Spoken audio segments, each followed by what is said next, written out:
तो uniform civil code को लेकर पूरे देश में इस समय सियासत गरमाई हुई है। सियासत हो रही है, राजनीति हो रही है।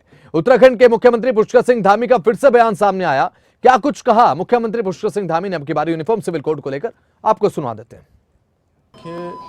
एक साल से ज़्यादा समय हो गया है यूसीसी कमेटी को काम करते करते, और उन्होंने 2,35,000 से भी ज़्यादा लोगों से बात की है, उनके विचार लिए हैं। बहुत सारे स्थानों पर जाके अलग अलग संगठनों से, सामाजिक संगठनों के लोगों से, धार्मिक संगठनों के लोगों से, स्टेक होल्डर से, सभी से बात की है। और अनेकों जो बुद्धिजीवी लोग हैं समाज के, उन्होंने भी अपने मत दिए हैं और सबका संकलन यूसीसी कमेटी ने किया है। और 30 जून को उन्होंने हमें बताया है कि उन्होंने अपना ड्राफ्ट पूरा कर लिया है और कुछ समय बाद वो सारा प्रपत्र तैयार करके हमको सौंपेंगे, और सौंपने के बाद जो आगे प्रक्रिया होती है उस प्रक्रिया के तहत हम आगे बढ़ेंगे। जो चूँकि सरकार भी उसका परीक्षण करती है और उसको विधिक रूप से भी देखेंगे, और देखने के बाद लागू करने की दिशा में आगे बढ़ेंगे। सर, आपने एक साल से ज़्यादा समय हो गया है यूसीसी कमेटी को काम करते करते, और उन्होंने 2,35,000 से भी ज़्यादा लोगों से बात की है, उनके विचार लिए हैं। बहुत सारे स्थानों पर जाके अलग अलग संगठनों से, सामाजिक संगठनों के लोगों से, धार्मिक संगठनों के लोगों से, स्टेक होल्डर से। तो मुख्यमंत्री पुष्कर सिंह धामी का बयान भी सामने आया। कहते नजर आए यूनिफॉर्म सिविल कोड को लेकर, लागू करने को लेकर बीजेपी उत्साहित है। नासिर हुसैन हमारे संवाददाता जुड़ चुके हैं फोनलाइन पर ज्यादा जानकारी के साथ उत्तराखंड से। नासिर हुसैन, यूसीसी को लेकर सियासत लगातार जारी है। उत्तराखंड में यूसीसी को लेकर ड्राफ्ट तैयार कर लिया गया है, क्या कुछ ताजा जानकारी? देखिए, उत्तराखंड में यूसीसी जल्द लागू होगा, इसको लेकर के सरकार पहले ही संदेश दे चुकी थी। अब जब कमेटी ने ड्राफ्ट तैयार कर लिया है और उसके बाद अब उम्मीद है कि जल्द ही कमेटी इस ड्राफ्ट को सरकार को सौंप देगी। हालांकि मुख्यमंत्री पुष्कर सिंह धामी कम मंचों पर कह चुके हैं कि जो यूसीसी है वो उत्तराखंड में लागू किया जाएगा और उत्तराखंड दूसरा राज्य होगा। इससे पहले गोवा में यूसीसी जरूर चल रहा है, लेकिन जिस फॉर्मेट में यूसीसी उत्तराखंड सरकार लाने जा रही है उससे कहीं ना कहीं पूरे देश को फायदा होगा और देश भर में के जो और राज्य हैं वो भी इसको लागू कर पाएंगे।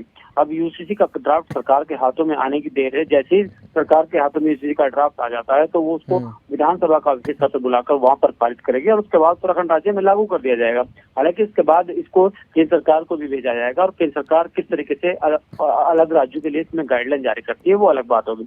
लेकिन उत्तराखंड सरकार में मुख्यमंत्री पुष्कर सिंह धामी लगातार कोशिश कर रहे हैं कि यूसीसी, इसीलिए पिछले साल जब जून में कमेटी का गठन किया गया था तो 10 जून से कमेटी ने अपना कामकाज शुरू किया और उसके बाद तमाम करीब 2-2.5 लाख लोगों से बातचीत की गई और उनके रिटर्न स्टेटमेंट लिए गए और उसके अलावा 20,000 लोगों से 1-to-1 चर्चा की गई, जिसमें चाहे वो लॉ एजेंसीज हों, तमाम स्टेक होल्डर्स हों, उनसे बातचीत की गई।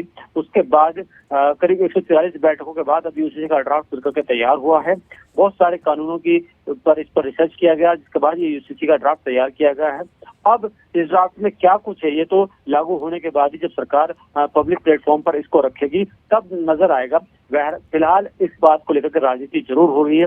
विपक्ष इस बात को कह रहा है कि इस ड्राफ्ट की क्या आवश्यकता है, जबकि बीजेपी सरकार और केंद्रीय जो बीजेपी संगठन है वो ये कहता नजर आ रहा है कि अगर यूसीसी लागू होगा तो इसका फायदा हर एक वर्ग को मिलेगा। ठीक है नासिर, एक तरफ बीजेपी ये बात कहती नजर आ रही है कि इसका फायदा हर एक वर्ग को मिलेगा, आपने बताया, तो वहीं दूसरी तरफ विपक्ष की अगर बात करें तो डायरेक्टली सीधे तौर पर विपक्ष विरोध नहीं कर रहा है, लेकिन इनडायरेक्टली विपक्ष की तरफ से यह कहा गया है कि यूनिफॉर्म सिविल कोड प्रैक्टिकली नहीं है।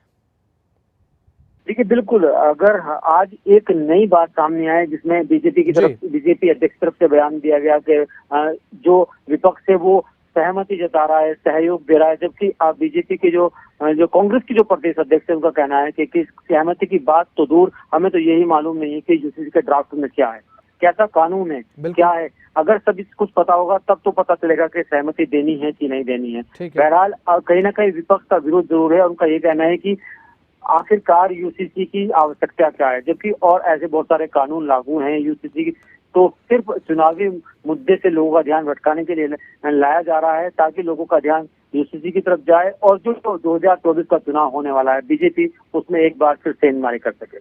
ठीक है नासिर, अभी फिलहाल ड्राफ्ट जो है वो तैयार होने के कगार पर है, तैयार हो चुका है। ऐसे में पहले केंद्र को भेजा जाएगा, केंद्र की तरफ से ड्राफ्ट जो है वो रीड किया जाएगा। लागू करने तक अभी फिलहाल चुनौतियां तो सरकार के सामने बनी रहेंगी।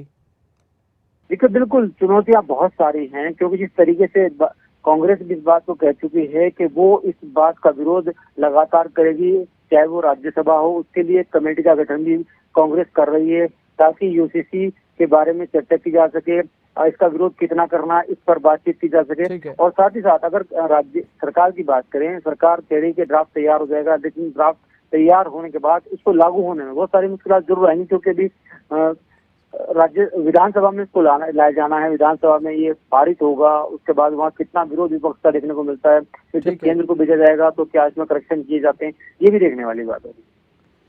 ठीक है, बहुत बहुत शुक्रिया नासिर हुसैन हमारे साथ जुड़ने के लिए, महत्वपूर्ण जानकारी दर्शकों तक पहुंचाने के लिए बहुत बहुत शुक्रिया आपका।